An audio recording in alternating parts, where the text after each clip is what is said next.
이선옥의 젠더의 속살. 네, 매주 목요일이면 NBS 여론조사가 나오지요. 100% 안심번호 100% 전화면접조사로 또 돼 있고 100% 휴대전화조사로 돼 있는 여론조사. 자, 차기 대통령감으로 누가 가장 적합하다고 생각하느냐.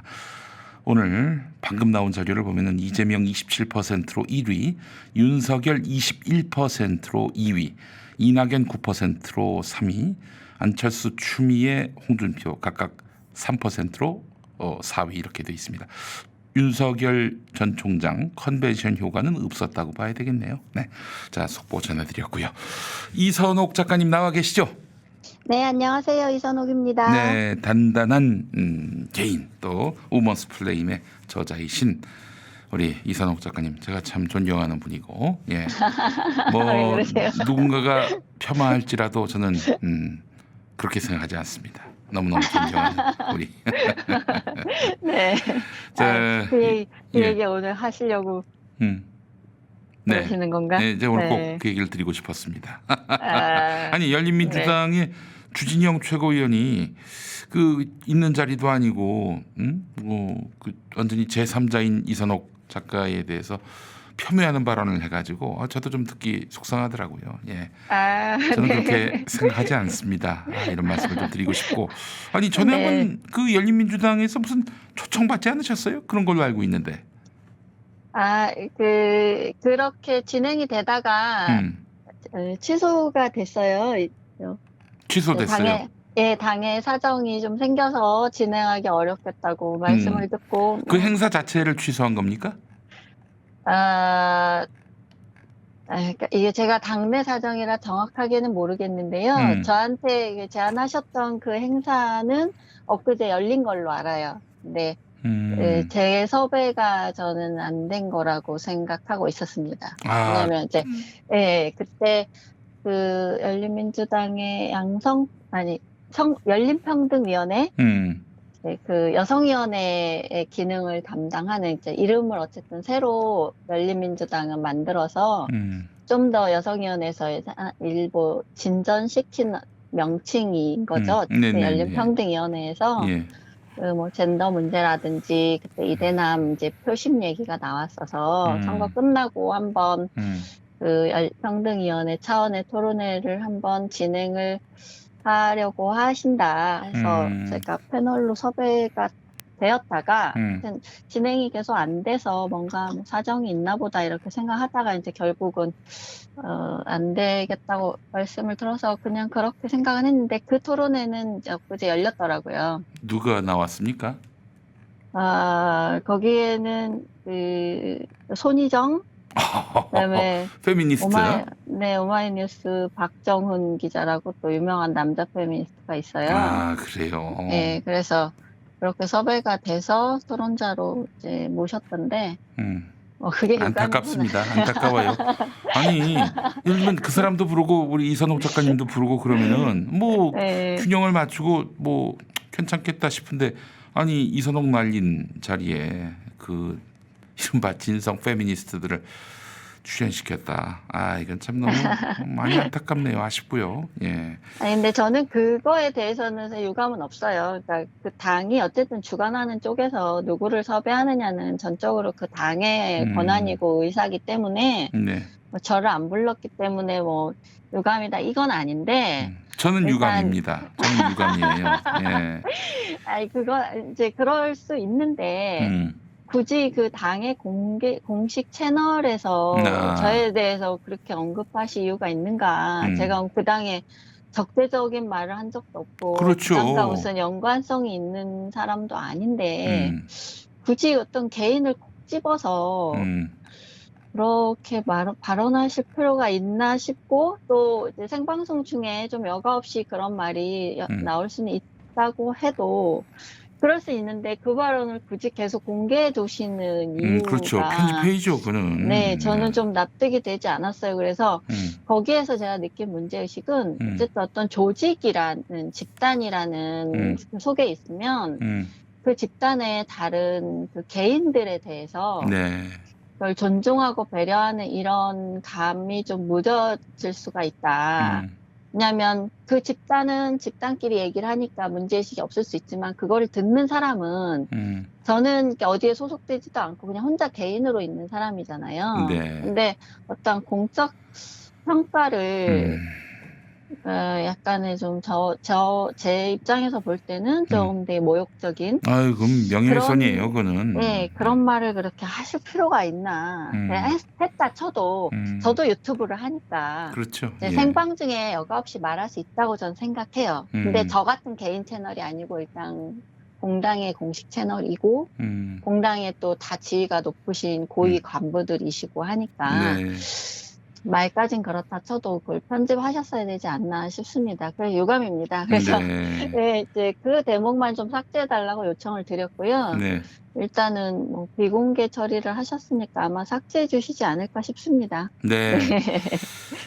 그래요, 알겠습니다. 아니 뭐 어떤 제가 점에서 좀 어떤 이렇게- 점에서 이 평론이 잘못됐다는 건지 그 정도까지 나가줘야지 한 사람을 이렇게 폄훼할 것 같으면은. 에이. 아니 근데 저를 그럼 왜 부르셨는지. 그렇죠. 뭐 주진영 위원과 평등위원회는 다른 기구니까 뭐 의견이 다를 수는 있다고 쳐도 그 당에서 자기들끼리 얘기를 하셔야죠. 네. 누구에 대한 평가는 이 사람 이래서 부르지 말자 이러면 자기들끼리 얘기하면 되는 거지. 저한테 무슨 억까 심정이신지 잘 모르겠습니다. 저 네. 상당히 그래도 이렇게 품위 있게 얘기하지 않습니까? 아유, 그럼요. 질 떨어진다고는 안 하셨고 질이 높은 사람이 아니다. 그 사람은. 그래서 진짜 그는 그 굉장히 그 모욕적인 발언이에요. 그는 뭐 명예훼손을 넘어서 모욕죄에 해당할 수도 있겠다는 생각이 드는데 이 부분에 대해서 합리적인 열린민주당다운 그 해결책을 모색해 줬으면 좋겠습니다. 네, 알겠습니다. 어유 벌써 자막이 떴네요. 양양자 더불어민주당 의원 얘기 오늘 들려주시기로 했어요. 네, 양양자 의원 얘기를 잠깐 하고 그 심상정, 강민진 등 또 한겨레 등 페미니즘 진영에서 지금 추미애 전 장관께서 그 대선 후보 선언을 하시고 나온 일련의 발언에 대해서 이렇게 공격하고 있는데 그 사태 좀 다뤄보도록 하겠습니다. 알겠습니다. 네. 네네. 자, 그러면 양양자 더불어민주당 전 최고위원 지금 국회의원인데 박원순 시장 사건 때 말이죠. 그 피해 호소인이라고 표현한 점에 대해서 고소인에 대해서 사과했습니다. 2차 가해에 대해서는 엄한 단속이 필요하다 이런 얘기도 했었는데 네, 그렇습니다. 그 말로부터 이 사실은 양양자 전 최고위원의 발언을 한번 좀 짚어볼 필요가 있을 것 같아요. 네, 제가 그동안 이 방송에서 여러 차례 말씀드린 게 있는데 페미니즘의 논리로 페미니즘의 법정에서 우리가 어떠한 사건을 처리하려고 하면 안 된다. 그리고 상대 진영이라도 우리가 상대 진영이 어떤 행동을 비판할 때 페미니즘의 논리로 그걸 비판했다간 우리도 그대로 오히려 또 당할 수가 있다. 언제든. 그렇죠. 그런 말씀 계속해 오셨어요. 그런 주의를 해야 한다고 제가 말씀을 드렸는데 이번이 딱 사실 그런 사례에 해당합니다. 그때 당내 여성운동가 출신의 의원들이 여러 분 계심에도 그때 양양자 의원의 행보는 좀 튀는 면이 있었어요. 그렇죠. 박 시장님 사건에서 갑자기 이제 페이스북에 잘못했습니다. 용서를 구하고 싶습니다. 이렇게 딱 그 말을 타이틀로 삼아서 글을 쭉 쓰셨는데 본인이 그 박 시장 사건 초기에 피해 호소인이라는 호칭에 동의했다. 그 잘못을 뉘우친다면서 얼마나 그 피해자가 고통과 절망의 시간을 보내셨을지 감히 상상도 하기 어렵다.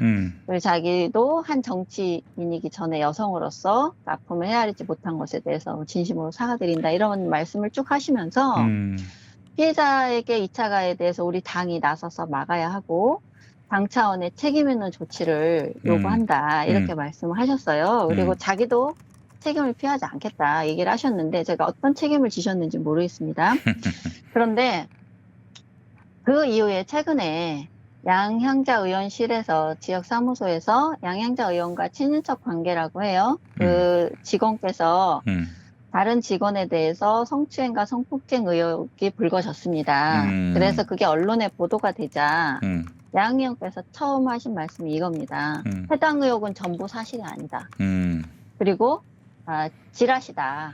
그래서 정치 있다 보면 선거 치르다 보면 다 상대가 있고 그런 뭐 지라시가 돌지 않느냐. 이러면서 이거를 어떤 반대 진영의 혹은 적대 세력의 정치 공세라고 부인을 하셨습니다. 예. 그리고 자기가 피해자랑도 직접 소통했다. 들어보니까 네. 성폭행과 관련한 내용은 없더라. 이렇게 얘기를 하셨어요. 어이고. 그런데 아니 그런데 피해 호소인에 대한 뭐 네. 논란이 있잖아요. 사실 저 박원순 네. 시장 사건. 그럼에도 네. 불구하고 그분이 그 피해를 당했다라고 주장을 네. 해서 네. 그래서 그분에 대해서 더 알아보지 않고 피해 호소인이라고 한 점 잘못했다. 네. 그래서 그분은 피해자가 맞다. 이랬던 양양자 최고위원이 말이죠. 그렇죠. 예. 네, 그 근거는 그거였어요. 인권위원회와 사법부가 인정했다는데 사법부가 인정한 사실도 사실 아니고 인권위원회 판결문 그 결정문을 봐도 여러 가지 미진한 점이 굉장히 많습니다. 네. 우리가 당사자가 계시지 않기 때문에 그것을 더 계속 사건화해서 끌고 가지 않을 뿐이지 사실 저도 계속 얘기를 했었고 네. 그런 점이 있는데 일단 그거를 근거로 들었어요. 네. 그러면 자 양 의원님 입장에서도 보세요. 그런 국가기관의 어떤 판단이 나오기 전까지는 이 사람을 피해 호소인이라고 스스로도 동의하셨잖아요. 글쎄 말이에요. 그런데 지금 현재 광주 사무소에 있었다는 그 성폭행 의혹에 대해서는 어떠한 국가기관의 판단도 없는 상태입니다. 그런데 왜 그래서 자기는 부인을 했잖아요. 네. 그런데 왜 즉각 이틀 만에 다시 자기가 잘못했다라고 하면서 죄송하다고 사과를 하면서 네. 고소를 자기 직접 하겠다. 그 당사자에 대해서. 그리고 네. 고소 진행하고 제명 처리를 했습니다. 자, 보세요. 페미니즘 법정에서는 지금 양 의원 같은 행위가 용납되지 않습니다. 네. 그렇죠. 누군가가 성폭행 피해를 호소하면 즉각 그 사람은 피해자가 되고 사실관계를 확인하는 과정에 앞서서 피해자로 일단 규정을 하고 보호 조치를 해야 됩니다. 네. 뭐 분리라든지 그 가해자로 지목된 사람에 대해서 업무를 배제하고 이 사람의 처벌 과정에 들어가게 되는 이런 지금 페미니즘 규칙 우리가 다 받아들이고 있잖아요. 그래서 그거에 대해서 비판 여론이니까 결국은 한 발 물러서서 바로 그런 조치를 하겠다고 했고 광주시당, 민주당의 광주시당에서 양 의원에게 경고를 했습니다. 아, 2차 가해 그래요? 하지 말라고. 예, 2차 가해 하지 말라고. 네, 그러니까 이게 사실 얼마나 이게 모순적인 일입니까? 본인이 자기 일이 아니었을 때는 그 페미니스트들의 논리를 그대로 따라다가 2차 가해 엄단하겠다, 잘못했다, 사과하고 모든 책임지겠다 이렇게 나섰던 사람이 그렇다면 그 원칙을 받아들였으면 자기 사무실에도 똑같이 적용을 해야 되잖아요. 그런데 보세요. 사실 이게 민주당이 다 뭐 시당이든 중앙당이든 이 법칙을 다 받아들였기 때문에 계속 이런 문제는 일어날 겁니다. 예. 그런데 우리가 보세요. 민주당이 지금 여기에 대해서 입장 표명을 하지 않아요. 사건이 나면 민주당은 이전에 해온 행보가 있기 때문에 더 크게 책임을 져야 됩니다. 네. 더 선명하게 처리를 보여줘야 되고. 그렇지. 이제 그런 자승자박에 빠졌어요. 네. 그런데 보세요. 우리가 사건을 인지하면 양측의 말을 들어보는 게 가장 우선입니다. 맞습니다. 예. 그렇잖아요. 그래서 그 발언을 토대로 주변인들의 진술도 들어보고 여러 정황을 살펴본 후에 객관적인 사실관계가 무엇인지를 확인하는 게 가장 사실 우리가 해야 될 조치예요. 맞습니다. 이게 예. 상식이죠. 그런데 페미니즘 법정에선 이 가정이 2차 가해가 됩니다. 그러면서 가해 지목자를 즉각 분리해라. 이 사람이 만약에 나는 가해 사실이 없다라고 주장한다면 그 상태는 현재 둘의 의견이 충돌하는 것이지 한쪽이 가해자 피해자가 아닌 거거든요. 맞습니다. 예. 그런데 그런 법칙을 다 받아들여서 이걸 시행하니까 사건의 실체에 접근할 수가 없어요. 양형자 의원은 뭘 근거로 이게 찌라시고 정치 공세라고 했습니까? 당사자하고도 얘기를 했다고 합니다. 네. 당사자에게 그런 묻는 것 자체도 2차 가해라고 얘기를 합니다. 게다가 또 뭐 친인척이라면서요. 네, 그런 관계에 있다고요. 가해자하고? 예. 그러니까 그러면 자기는 사건이 나니까 진위를 알아보고자 했잖아요. 당사자 접촉도 하고. 그런데 박 시장 사건에서 그 페미니즘 진영을 보세요. 그 피해 호소인 호칭을 비난하기만 했지 박 시장 측에 그 사건을 고소하기 전까지 단 한 분도 사실관계를 알아보려 하지 않았습니다. 모두 다 친분이 있고 아는 관계인데도 네. 그 사람의 얘기를 들어보려 하지 않았어요.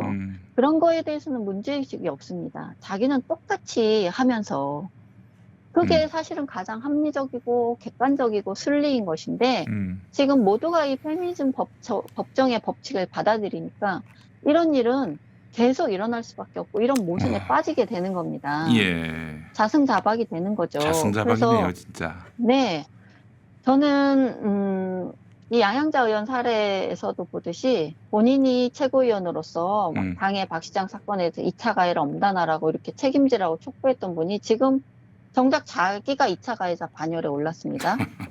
이걸 보면 2차 가해자라는 낙인을 찍기가 얼마나 지금 손쉬운 것인지 네. 네, 이 모든 과정 자체가 굉장히 틀어져 있다, 왜곡돼 있다. 이것을 바로잡을 정말 사람이 필요하다.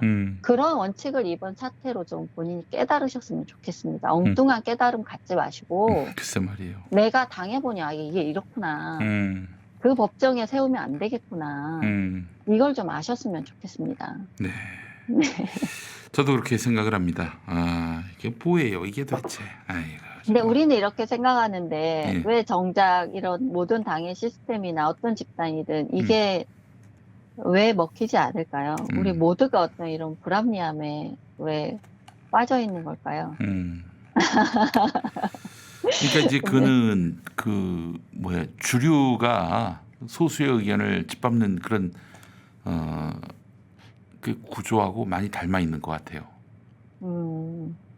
그러니까 너무나 어떤 운동이 이렇게 약자를 위한다는 명분이 있으면 우리가 좀 어떤 심각한 사건이 벌어지기 때문에 그 사건의 어떤 충격이나 그리고 그 피해자를 보호하고자 하는 이런 선한 마음들이 네. 다 뭉쳐서 결국은 선한 의도가 네. 나쁜 결과로 이어지는 일들이 되게 많다고 봐요. 좀 네. 하나하나 바로잡을 필요가 있다고 생각합니다. 네, 알겠습니다. 네. 자, 이번에는 정의당 얘기를 한번 해봤으면 좋겠는데 네. 추미애 전 법무부 장관이 이제 대선 출마를 선언했고요. 네. 여러 인터뷰나 또 발언의 장에서 했던 말을 두고 좀 문제 삼고 있는데 그 시사타파 TV에 나가가지고 네. 페미니즘을 비판했단 말이에요. 네, 그리고 네. 또 YTN 라디오 나가서 네. 귤리라는 말을 들어봤다. 이 정도인데 지금 네. 정의당이 뭐 맹폭을 가하고 있습니다. 네. 정의당은 이런 이슈가 나오면 약간 도파민이 분비되는 것 같아요. 도파민이 정당에. 분비된다. 네. 이거 막 뭐 뭔가를 발언해야 네. 한다. 뭔가 네. 이걸 갖고 이제 쟁점화해야 한다라는 그런 네. 욕망이 막 샘솟아요. 네, 아드레날린이라고 해야 되나? 아드레날린. 그 장혜영 의원도 누구 하나 뭐 어떤 말 실수하면 그거 가지고 막 엄청 심각한 문제처럼 만들잖아요. 네. 그러니까 이 당이 밖에서 보는 이미지가 뭐냐면 누구의 말 실수, 언어 경찰 노릇하고 언어 경찰 노릇. 페미니즘 경찰 노릇하고 정말 정당이 이런 여성주의 동아리 같은 동아리가 그런 됐어요. 수준으로 되지 않았는가 하는 생각이 듭니다. 심상정 의원이라고 하면 당 대표도 하셨고 그 당의 상징적인 인물이고 대선도 출마하시고 이랬던 분인데 네. 그 페미니즘 발언에 발끈해서 계속 이런 식의 공격을 하는 게 본인 격에 맞는가? 왜 저는 저 경력에 저 경륜에 이런 태행을 하시는지 좀 저는 한심하다고 생각합니다. 혹시 그렇게 하지 않으면은 네. 뭔가 좀 불이익을 당할 수 있겠다라는 마음이 작동하고 있는 건 아닐까요? 글쎄 그 진영 안에 다 그런 분위기의 사람들 집단 그러니까 안에서만 있으면 점점 더 자신의 준거 집단 자체가 이렇게 획일화되기 때문에 더 그런 쪽으로 강화되기가 쉽죠. 지금 정의당 안에서는 비판적인 의견 당원들이 거의 다 탈당을 했잖아요. 네네네. 네.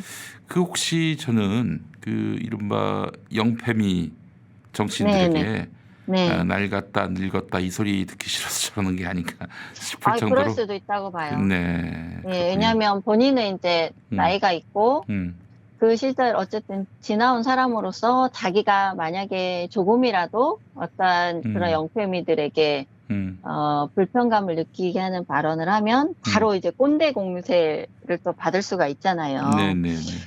그런 것도 좀 일정 작용할 수 있다고 생각은 합니다. 그래도 심상정 정도면은 좀 자기 입장을 좀 밝히고 좀 설령 당내 주류의 그 의견과 다르더라도 다른 견해를 낼 수 있거나 뭐 하다못해 침묵해도 뭐 큰 문제가 없거나 그럴 텐데 왜 이렇게 아니, 속절없이 우리가 그런 말을 하려면 본인의 생각은 속은 그렇지 않은데 겉으로 좀 다른 말을 하는 거 이거고 지금 이거는 거의 본인의 신념인데요. 뭐. 그래요? 그렇죠. 죄송합니다. 아니 이 정도 발언을 하는데고 신념이 아니고 뭐 어떻게 받아들이겠습니까? 정의당의 정체성을 그렇게 지금 세운 거죠. 예. 정의당은 전 그렇게 볼 수밖에 없다고 생각해요. 그 속마음을 누가 압니까? 네, 맞아요. 예. 자, 그래서 네. 그걸 봤는데 저는 일단 그 논란이 반가웠습니다. 왜냐하면 반가웠습니까? 네, 어떤 면에서 그랬냐면 그 이준석 대표가 페미니즘 발언을 한 적은 없어요. 이준석 대표는 할당제 반대를 얘기했습니다. 네. 그런데 그게 이들 남들의 지지를 받고 이제 대표까지 가는 이런 현상이 벌어지면서 이준석 씨한테 끊임없이 안티페미니즘 공세를 페미 진영에서 퍼부었어요. 이준석 씨 입으로 안티페미니즘 얘기를 한 적이 없음에도 글쎄 말이에요. 네, 그런 얘기를 공격을 계속 퍼붓고 있었어요. 심지어 그러면서 여혐 발언을 네. 했다 이런 식으로 또 그리고 몰아세웠어요. 뭐 여성 혐오, 뭐 트럼프 일배 이런 식의 계속 공세를 아이고. 사실 편 건데 네. 그 사람을 그렇게 낙인 찍으려고 공세를 편 건데 이번에는 추미애 전 장관께서는 여성이잖아요, 일단. 네. 여성인데다가 그 여당의 지금 어쨌든 대권 주자로 나온 이 상태에서 페미니즘에 대해서 나는 페미라는 거에 동의하지 않는다. 이런 발언이 네. 이제 제가 볼 때 여권의 어떤 중량감 있는 정치인 입으로는 처음 나온 페미니즘에 대한 견해 같아요. 정말 사이다를 마신 듯한 그런 기분이었어요. 예. 이 여성이라는 게 또 크고요. 그래서 그런 면에서 좀 반가웠습니다.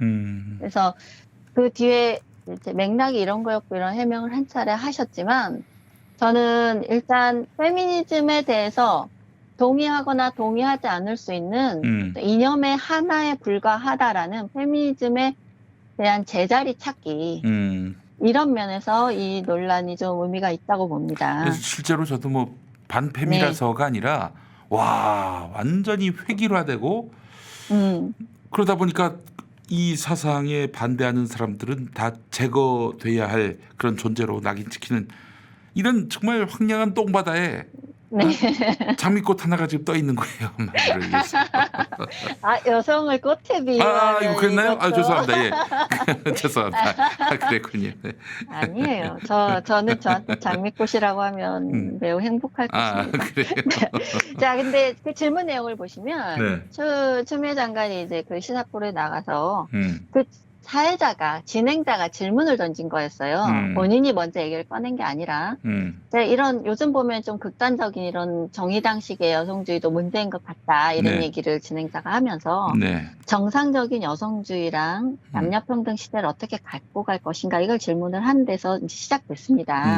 그런데 그 후보라고 하는 게 제일 좋더라고요. 그렇죠. 추 후보께서 이렇게 얘기를 하셨어요.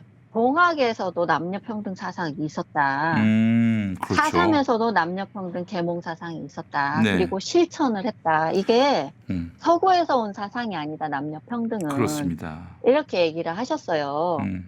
그러니까 이거는 이런 함의를 갖는 거죠. 남녀평등이란 것은 꼭 페미니즘을 통해서만 우리가 할 수 있는 게 아니다. 그리고 그게 서구에서 온 사상에서만 그 이념이 의미가 있는 게 아니라 우리의 역사 속에서도 이미 남녀평등을 지향하는 그 시대를 앞서간 여러 계몽가들이 있었다는 거죠. 그 얘기를 하셨어요. 그러면서 이제 여성이라고 꽃처럼 대접받길 원하면 여자는 장식에 머무를 수밖에 없고 나는 그걸 안 하고 개척해온 사람이다. 그걸 여자들이 그렇게 하지 않고 끝없이 그런 꽃대접 받기를 원치 않는다면 결국은 이 사회에서 남성도 여성도 똑같구나라는 인식이 생길 것이다. 그래서 남성들이 아 여자를 이렇게 꽃대접하면 안 되겠구나는 그런 것도 깨달을 것이고 그럴 때 기회의 평등이 주어질 것이다. 나는 기회의 공정을 원한 거지 특혜를 달라고 하지 않았다. 이렇게 얘기를 하셨습니다. 뭐 여기에 우리가 뭐 반박하거나 비난할 거리가 있나요? 본인이 그렇게 생각을 하신다는 거고 그리고 본인이 생각하는 남녀 평등의 어떤 상에 대해서 이렇게 얘기를 하셨어요. 엄마만 그러니까 어떠한 특정한 여성성에 대해서 강요해서는 안 된다 이런 의미죠. 엄마만 헌신적인 게 아니고 엄마 없는 가정에서 아버지들도 헌신적이다. 저는 사실 그 대목이 제일 좋았어요. 우리가 왜냐하면 어떠한 여성성에 대해서 특화시키지 말고 여성에게 강요하지 말라고 페미니스트들이 주장을 하면서도 네. 사실은 여성의 희생을 굉장히 또 강조하거든요. 한편으로는 그 모성에 대해서도 되게 이중적인 거예요. 그러니까 페미니즘 안에서도 이게 일관되지 않은 면들이 있는데 그러니까 이게 상황이라는 거죠. 성별이 아니라 엄마가 없는 집에서 아이들을 돌보는 헌신적인 아버지도 있는 것이고 그러니까 부성이든 모성이든 자녀를 헌신적으로 보살피는 그런 행위에는 성별이 따로 있는 게 아니다. 저는 이제 그런 면에서 그 발언이 좀 와닿았고요. 이 발언에 대해서 비난을 퍼붓는 자체가 그들이 발끈한 건 이 지점인 거죠. 나는 페미라는 것에 대해서 반대한다. 이것 때문입니다. 그런데 페미라는 것이 반대할 수 있는 건 아닙니까? 그럼요. 네, 그냥 하나의 이즘인데 내가 마르크시즘에 난 반대할 수도 있고 동의하지 않을 수도 있고 네. 어떤 지점을 비판할 수도 있는 건데 뭐라고 해서 강민진 청년정의당 대표가 발끈해가지고 페미니즘에 대한 지독한 곡해다 이렇게 공격을 했습니다. 아니 페미니즘 개념 정의를 뭐 자기들이 독점했습니까? 특허냈나요? 글쎄 말이에요. 페미니즘을 정의할 권한이 자신들에게만 있습니까? 추미애 장관 같은 경우에는 남녀 평등을 페미니즘이라고 이해한 거예요. 네. 그래서 남자 여자가 똑같이 기회의 공정을 받는 것이 자신에게는 남녀 평등인 거고 맞습니다. 그건 이미 우리 역사 속에서 있었고 자기도 그 지향을 가지고 있다 얘기한 건데 지독한 곡해다. 페미니즘 곡해되면 안 됩니까? 저는 그 사람들의 발상 자체가 애초에 출발 전부터 전제부터 우리랑 달라요. 근데 그걸 우리가 왜 인정해주고 넘어갈 이유는 저는 없다고 생각합니다. 그러면서 페미니즘은 여성을 꽃처럼 대접하라는 사상이 아니라 여성을 사람으로 대접하려는 사상이다. 그래 추 후보가 그 얘기를 하신 거잖아요. 네. 그런데 도대체 왜 하지도 않은 얘기를 가지고 자기 마음대로 오히려 지독한 곡해를 하고 그걸 가지고 근거로 공격을 합니까? 자기 한 얘기가 자기한테 적용돼요. 네. 특혜를 달라는 목소리가 아니다. 맞아요. 누가 그거를 지금 뭐라고 했습니까? 그래서 추 전 장관의 무책임을 똑똑히 기억할 사람들이 있을 것이다. 이렇게 그 실감하길 바란다. 이렇게 뭐 엄포를 놓으셨는데. 야, 이거 참 저는 기가 막힙니다. 기가 막혀요. 네. 어떻게 페미니즘을 배워야 그렇게 인식할까요? 아니, 제가 기독교 목사가 되려고 하는 사람이긴 하지만은 네. 예컨대 이 나라를 복음화해야 한다면서 모든 사람이 네. 다 기독교인이 되게 나는 그렇게 생각하지 않습니다. 기본적으로 네. 기독교 네. 싫어하는 사람들 안티들 그럴 수 있다고 생각해요. 그럼요. 아니 왜 나만 옳다고 판단을 해야 됩니까? 그럼요. 그리고 사람들이 그러한 개념에 대해서 혼란한 것은 자기들 책임입니다. 페미니즘이 개념을 너무나 넓게 확장시켜놔서 이것도 페미니즘 저것도 페미니즘 다 해놓으니까 사람들은 헷갈릴 수밖에 없고 그중에 한 면을 페미니즘이라고 인식한 사람들은 저건 아닌데라고 난 그럼 페미니즘 반대야 라고 할 수 있는 겁니다. 네. 그런데 거기에다 대고 저는 언어도 부박할 뿐더러 태도도 정말 오만하다. 언어도 부박할 뿐더러 태도도 네. 오만하다. 네. 부박하죠. 이거 보세요. 뭐라고 얘기를 합니까? 추 전 장관의 무책임을 똑똑히 기억할 사람들이 있을 것이라는 점도 함께 실감하길 바란다. 어디서 원포를 놓고 있습니까? 거기 저 추미애 대신에 정의당 넣으면 되겠네. 네. 네. 네. 아니 추 전 장관이 이 발언에 대해서 책임질 일이 뭐가 있습니까 대체? 그렇죠. 예. 네, 도대체 지금까지 한 발언에 대해서 어떤 책임을 져야 됩니까? 페미니즘 반대한다는 거 책임져야 됩니까? 그리고 또 심상정 의원이 거기서 또 끝나면 좋은데 또 거들었어요. 추 후보의 발언을 담은 그걸 포스팅을 하면서 20년 전 인터뷰인 줄 이렇게 비꼬았습니다. 그러면서 뭐라고 하셨냐면 예. 페미니즘은 여성 우월주의가 아니다. 대한민국 모든 여성의 삶이 곧 페미니즘이고 모든 성차별에 반대하는 것이 페미니즘이다. 이렇게 얘기했습니다. 추 장관이 또 하지도 않은 말로 왜곡하고 있죠. 추 후보께서 여성 우월주의라고 했습니까? 페미니즘이? 그러니까 문제가 있는 페미니즘의 행각에 대해서 문제 제기를 하셨고 그 발언 누구나 할 수 있고. 그렇죠. 그런데 페미니즘을 여성 우월주의라고 인식하는 사람도 많습니다. 왜? 정의당의 저런 사람들 때문에. 그렇죠. 예. 네. 그걸 가장 큰 공신들이에요. 예. 페미니즘을 그렇게 대중들이 이해하도록 한 사람들이 정의당에 무수히 많습니다. 네. 그런데 저는 여기서 제가 좀 약간은 마음에 와닿던 대목이 있었던 반면 여기선 거슬린 대목이 뭐냐면 예. 대한민국 모든 여성의 삶이 곧 페미니즘이래. 예. 저 그 여성에서 저는 빼주십시오. 왜 마음대로 대한민국 여성들을 본인 이념에 갖다 놓습니까? 글쎄 말이에요. 제 삶이 왜 페미니즘입니까? 저는 페미니즘과 정말 무관합니다. 그러니까 이런 식으로 자기가 오히려 그 개념을 마음대로 넓혀놓고 상대가 하지 않은 말로 상대를 공격하고 저는 모든 성차별에 반대하는 것이 페미니즘이다? 그렇지 않습니다.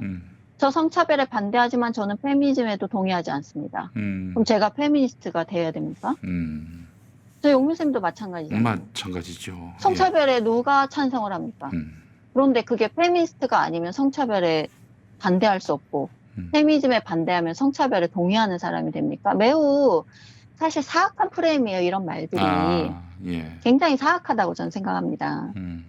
그래서 그런 말을 한 적이 없는 사람한테 이렇게 오히려 자신들이 뒤집어 씌워서 그걸 근거로 이렇게 공격하고 이런 행위가 저는 박민진, 심상정 모두 사악하다고 생각하고 이런 발언들을 기사화해서 실으면서 또 한 번 추 후보를 공격하는 한겨레 같은 언론, 네. 이 언론까지 저는 페미니즘 이슈에 대해서는 이들이 굉장히 사악한 프레임으로 계속 이 사건들을 가져가고 있다. 그렇게 보고요. 그래서 추 후보께서 반박을 다시 하셨어요. 그러면서 이렇게 말씀을 하셨죠. 말의 맥락을 무시하고 나를 반페미니스트로 몰아가려는 의도가 뭐냐. 나는 한 번도 여성 우월주의를 페미니즘으로 이해한 바가 없다. 그래요. 그렇게 얘기를 하셨어요. 그 우리 많은 여성은 분들이 그 못 네. 모르고 이제 지금의 페미니스트들 잘하고 있다. 또 페미니즘 지지했을 때는 저도 성평등에 방점이 있는 네. 그런 주의 주장인 줄 알았는데 봤더니 그게 아니야. 전 네. 여성주의 권력자 여성주의자들이 권력을 탐하는 거라고 정의합니다. 그들을 좀 직접적으로 제가 당해보고 경험해본 바에 네. 따르면은. 네. 예전에는 성평등이나 혹은 성차별 해소와 맞물린 지점이 있었죠. 네. 근데 이게 지금 페미니즘이 점점 이렇게 가는 것도 사실은 그만큼 우리 사회가 성평등이 자리 잡았기 때문이에요. 성평등이 자리 잡은 사회일수록 이제 페미니즘이 여성 차별을 더 주장해야 되는 분야가 이런 언어에 들어있는 남의 언어를 성차별로 간주하거나 혹은 성범죄 이거에 계속 몰입을 하게 됩니다. 정의당이 정확히 그 길로 가고 있고요. 그다음에 그 추 후보께서 반박을 하시면서 내 자신이 워킹맘으로 살아온 세월이 있는데 내 삶 자신이 여성차별 극복하는 과정이었는데 어디 나한테 그런 뒤집어 씌우기를 하느냐. 맞아요. 예. 나한테는 그런 왜곡은 통하지 않는다. 이렇게 논란을 일축하셨습니다. 야, 역시 주장군입니다. 정말 대단한 분이에요, 진짜. 예. 이제 예전 같으면 사실 심상정이나 추미애 이런 분들에게 붙은 말들이 있잖아요. 명예남성. 그런 말들이 사실 붙을 분들이시죠. 그 네. 삶의 이력이 어쨌든 법조계든 정치계든 노동계든 남성 위주의 문화 영역에서 자신들의 커리어를 쌓고 거기서 두각을 나타내신 분들이니까 예전에 이런 분들 우리는 명예남성이라고 불렀어요. 근데 지금은 이런 사람을 흉자라고 부릅니다. 얼마나 흉자. 언어가 더 부박해졌습니까? 흉내자지. 네, 그 네. 조선 고구마사에 자주 등장하는 그 용어입니다. 예. 그랬더니 이제 그 반박이 나오니까 심상정 의원이 이걸 또 언급했어요. 이게 이렇게 중요한 얘기인지 참 모르겠습니다. 네.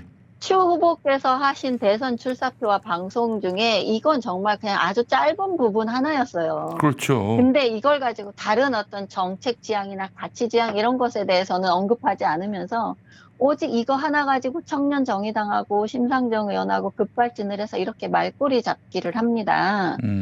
그랬더니 이제 심상정 의원이 또 뭐라고 했냐면 뭐 안심이 된다 뭐 말씀하신 걸 들으니 이러면서 다시 일부 일탈에 대한 우려와 반대를 표명한 거라고 말씀하셨는데 네. 그런 말조차도 오늘의 페미니즘 전체를 되게 배타적으로 받아들여질까 봐 걱정이 남는다. 그런 걱정하기 전에 자기 진영이나 좀 돌아보셨으면 저는 좋겠습니다. 왜 오늘의 페미니즘이 이렇게 배타적으로 사람들에게 받아들여지는지. 예. 그러면서 또 갑자기 미투를 언급하고 엠번방을 언급합니다. 말씀드렸잖아요. 성범죄 집중. 추미애 후보의 발언 중 어디에서 미투랑 엠번방을 연관시킬 건덕지가 있습니까? 그러면서 이렇게 얘기하는 거예요. 때 아닌 태미 감별의 백래시에 휩쓸리는 것을 보면서 수많은 시민들이 깊은 허탈감을 토로하고 있다. 저는 그 수많은 시민에서도 저를 좀 빼주셨으면 좋겠어요. 누가 허탈감을 토로하고 있는지. 누가 허탈감을 토로하고 있을까? 네. 태미 감별 누가 하고 있습니까? 지금 강민진, 심상정 두 분이 하고 있습니다. 추미애 후보를 향해서. 네. 그건 페미니즘이다, 아니다. 그건 당신이 알고 있는 건 페미니즘이 아니다. 이런 페미 감별 지금 본인들이 하고 있어요. 완장을 두르고.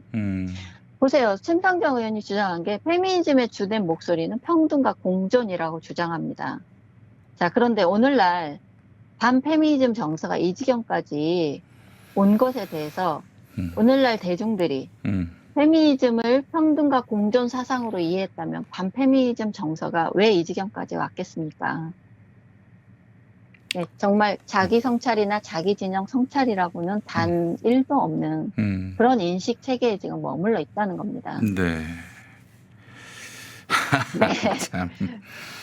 어쨌든 상황은 이렇고요. 제가 이제 이 사태를 보면서 네. 저는 이제 추 후보께서 더 이상 이것에 대해서 언급하지 않겠다고 하셨는데 네. 저는 어쨌든 대선 후보들이 계속 나올 것이고 이런 페미니즘 문제에 대해서 어떤 식으로든 발언이 계속될 거라고 봐요. 근데 이번에 이 추미애 후보의 발언을 둘러싼 이 사태에서 저는 얻어야 될 교훈이 있다고 생각합니다. 네. 몇 가지가 있는데요. 첫 번째는 안티페미니스트 공세의 사악한 프레임에 대해서입니다. 아까도 말씀드렸지만 페미니즘 반대와 안티페미니즘은 다릅니다. 그리고 설사 누군가가 나는 안티페미니스트야 라고 해도 그건 문제될 게 없습니다. 네. 서로의 견해가 다른 것이라고 인정하면 그렇죠. 일개 사상이자 그뿐이에요. 신념일 뿐인데. 그렇죠. 그런데 이 공세가 제가 왜 사악하다고 했느냐면 이 공세는 반민주적이기 때문에 사악합니다. 자, 그 이유는 뭐냐면요. 우리나라가 반공이 국시였던 시절이 있었습니다. 독재 정권이 반공을 국시로 삼았죠. 네. 그런데 그 당시에 독재 정권의 반공주의 그것을 비판하면 우리는 즉각 빨갱이로 몰아서 탄압을 받았습니다. 맞습니다. 예. 네, 나는 독재 정권이 반공주의라는 이름으로 그 명분하에 시민들의 사상의 자유를 부정하고 시민의 권리를 위협하고 자유를 억압하는 데에 대해서 반대하는 것인데 그래서 그 독재 정권에 반대하면 그리고 독재 정권이 내건 반공주의에 반대하면 바로 공산주의자 빨갱이로 몰아서 심지어는 투옥당하기도 했죠. 네. 고문당하기도 했고 그런 프레임을 씌워서 시민들의 말의 자유 그리고 민주주의 사회를 향한 열망을 막았습니다. 자유민주주의 국가라면 해서는 안 될 위헌적인 행동입니다. 그런데 지금 페미 진영은 이걸 아무렇지 않게 무시로 행하고 있습니다. 넌 안티페미니스트야? 그렇다면 너는 극우야. 너는 여성 혐오자야. 너는 성차별주의자야. 이렇게 몰고 갑니다. 네. 그래서 저는 이 공세가 단순히 페미니스트들의 세를 넓히고 자신들의 뭐 권력 유지를 위해서 그렇게 몰아가는 이런 면도 물론 문제지만 매우 우리 사회의 자유민주주의라는 근간을 위협하는 굉장히 반민주적인 행위이기 때문에 우리 시민사회가 용납해서는 안 되는 사악한 프레임 공격이라고 보고요. 네.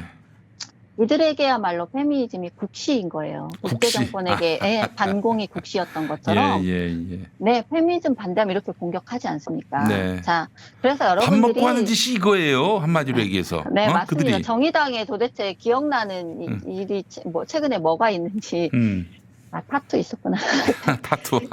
네. 예. 그래서 페미니즘 이념이라는 스펙트럼을 엄청나게 넓혀놓고는 이도저도 다 페미니즘이라고 하는 마당에 그 네. 가운데 특정한 주장과 행동을 반대하는 사람이 당연히 있는 것인데 네. 이를 도대체 어떤 근거로 비난할 수 있는지 이런 면에서 문제고, 여러분께서 조금 이제 유의하셨으면 좋겠는 게, 심상정도 얘기했고 강민진도 얘기했고 하지만 그건 페미니즘이 아니고 진정한 페미니즘 이거다라고 얘기를 계속 하는 거잖아요. 여러분들도 페미니스트들의 행동을 계속 보면서 내가 알던 페미니즘이 이게 아니야. 진정한 페미니즘이 이거야. 이런 생각을 많이 하세요. 그런 말씀을 하시는데, 저는 이 추 후보, 추 장관님 사례를 한번 보세요. 이분이 페미니스트가 아니어도 얼마든지 자신이 생각하는 남녀 평등을 실천하고 살아오셨잖아요. 그러네요. 예. 그리고 서구 사상에서 그 개념의 어원을 찾는 게 아니라 우리 역사에서 남녀 평등을 지향했던 사례들을 끌어내셨잖아요. 그러니까 사별에 반대하는 나, 그다음에 인권의식 있는 나라는 존재는 거기서 페미니즘을 떼어내도 여전히 성립할 수 있다는 겁니다. 굳이 진정한 페미니즘에서 그 방법을 구할 필요가 없다는 거예요. 네. 그래서 사람들이 이렇게 될까봐 페미니스트 진영은 더더욱 성평등이나 차별반대, 인권과 같은 가치들을 페미니즘이라는 이념에 꼭 접착시켜 놓으려고 합니다. 네. 그래야 자신들의 공세가 먹히니까. 그래서 제가 말씀드리고 싶은 결론은 좋은 페미니즘이나 진정한 페미니즘 같은 건 없다. 우리는 개인으로도 사회적으로도 페미니즘이나 페미니스트의 진빛 같은 것은 없다. 네. 그래서 내가 그냥 나 그대로 내가 차별에 반대하거나 어떤 인권의식을 가지고 있으면 된다. 그리고 네. 저러한 공세에 네. 절대 휘둘릴 필요 없이 맞습니다. 그러한 공세가 왜 반민주적인지 우리가 말할 수 있어야 된다는 겁니다. 네. 정의당의 저 방식은 말 그대로 네. 반공을 이데올로기로 해가지고 네. 국민들의 자유와 인권 그리고 여러 그 권리를 억압했던 그 잣대하고 똑같다. 그들이 버린 그렇죠. 또 박물관에 들어간 그 칼을 들고 와가지고 지금 다시 상대방을 위협하는 이런 세력이 정의당일 수는 없는 것이다 라고 얘기할 수 있어야 돼요. 네, 오늘날 그 칼을 지금 페미니즘으로 휘두르고 있지 않습니까? 저 사례를 보셔도 저한테 지만원이라는 5.18 막말 그런 사람을 극우 망언자를 저한테 대비하면서 제가 단순히 페미니즘의 비판적인 견해를 가진 사람이란 이유로 그렇게 합니다. 참. 그래서 이런 공세 여러분이 그 공세의 사악함에 대해서 꿰뚫어 보시고 그걸 짚으실 수 있어야 된다는 겁니다. 지금 저 정의당의 네. 뭐 강민진이 뭐 장혜영이니 유호정이니 아울러 심상정 이런 사람들이 자꾸 그렇게 떠드니까 사회가 또 아무 소리도 못해요. 반론도 못해요. 그러니까 자기들이 옳은 줄 알아. 그러다 결국 저기까지 간 거예요. 자기들이. 네. 숨 쉬는 것까지 정의는 내가 다 독점하고 있다. 이 착각에 빠져 있는 거 아니겠습니까? 네. 아니, 페미감별 하지 말라면 자기들이 지금 완장차고 페미감별 하고 있으면서. 그렇습니다. 어쩌면 예. 그렇게. 이제 예. 한 가지 마지막으로 말씀드리면요.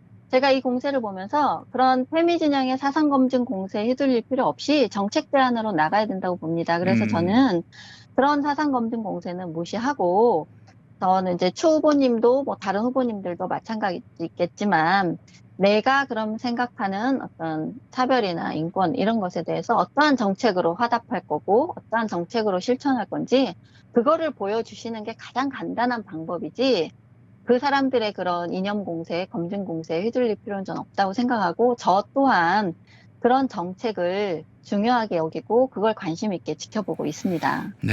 그래서 그것을 통해서 그 사람의 지향과 진정성 같은 것을 저는 판단할 거고요. 그거에 따라 저도 지지 후보를 결정할 겁니다. 네, 알겠습니다. 네. 자, 오늘도 저 한 가지 얘기 안 했어요. 예. 저 간단하게. 예. 제가 그 추미애 후보의 일정표를 우연히 봤는데 거기에 성평등 교육을 이수하러 가시더라고요. 네네네. 후보 등록 하자마자 성평등 교육을 이수해야 됩니다. 근데 제가 그걸 보고도 참 어이가 없었던 게 대한민국의 대통령 후보가 필수로 이수해야 하는 교육이 성평등이라는 게 오늘날 우리 사회에서 이 페미니즘이 가진 권력의 어떤 정도를 그렇군요. 상징적으로 보여주는 거죠. 자, 예. 입헌민주주의 국가의 수장에게 헌법교육도 인권교육도 민주주의 교육도 아닌 성평등이 유일하게 교육을 통해 습득해야 될 사안인지 이 성평등 교육은 누가 하며 그 교재는 또 무엇으로 하는가 그것도 한번 저는 좀 찾아봤으면 좋겠더라고요. 검증해봤으면 좋겠고 이런 성이라는 영역의 이런 과도한 지배 그리고 이를 만들어온 페미 진영에 대항해서 저는 근본적인 이런 부분부터 바꿀 사람이 있다면 네. 저는 그 후보를 지지할 것입니다. 네, 알겠습니다. 네. 자, 오늘 함께해 주신 우리 이선옥 작가님 제가 네. 너무 존경하고 좋아하는 매우 높은 질의 평론가인 양질의 평론가 우리 이선옥 작가님. 저 예. 이거 약간 좀 더러운 얘기인데 예. 하나 해도 될까요? 뭐요?